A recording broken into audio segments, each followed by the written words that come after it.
L'objectif est l'élément dont la qualité a le plus d'incidence sur le piqué d'une photo, netteté, contraste, définition.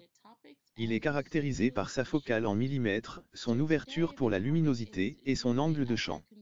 L'offre est pléthorique et le choix d'un ou plusieurs objectifs dépend du type de photographie à réaliser, sport, paysage, photo familiale, reportage, et bien sûr du budget, sachant qu'il faudra débourser au grand minimum 100 € pour acquérir un bon objectif.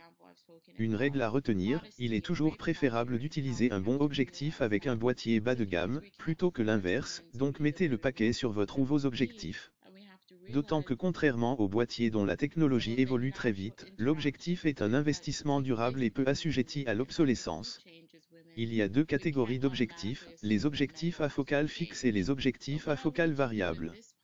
Un zoom est souvent plus pratique à l'usage, notamment lorsqu'il n'est pas possible de se déplacer autour du sujet, toutefois la qualité d'un objectif fixe est en général très supérieure. Exprimée en millimètres, la longueur focale est la distance entre le capteur du boîtier et le centre optique de l'objectif. Cette longueur focale influe sur le grossissement du sujet à photographier et sur l'angle de vision.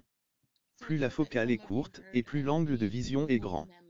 On obtient ainsi un champ de vision très large avec un objectif grand angle de 16 mm et un angle de champ très réduit avec un téléobjectif de 400 mm.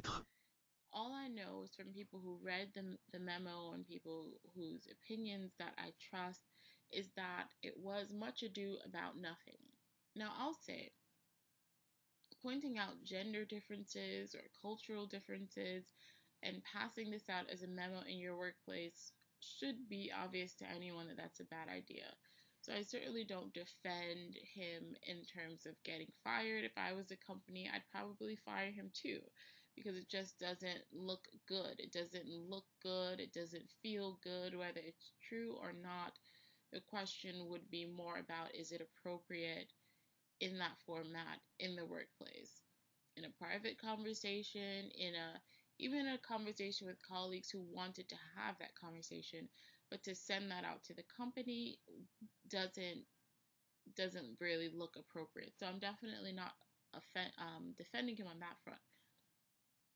However, the biological differences that he pointed out, and again, I didn't read that memo specifically, so I'm talking about biological differences in general. If he pointed out real biological differences, we do have to ask ourselves when it comes to the workplace. For example, if we're saying that women are not as competitive as men, now that to me, it's true in the sense that there are some biological factors in competitiveness that more geared towards men's favor, for example, testosterone, aggression, and all of that.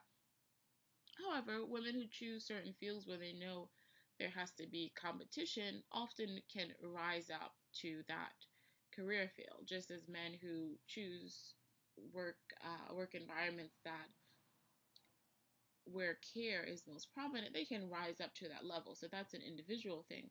But in general, women steer away from competition. We more so aim to please and to get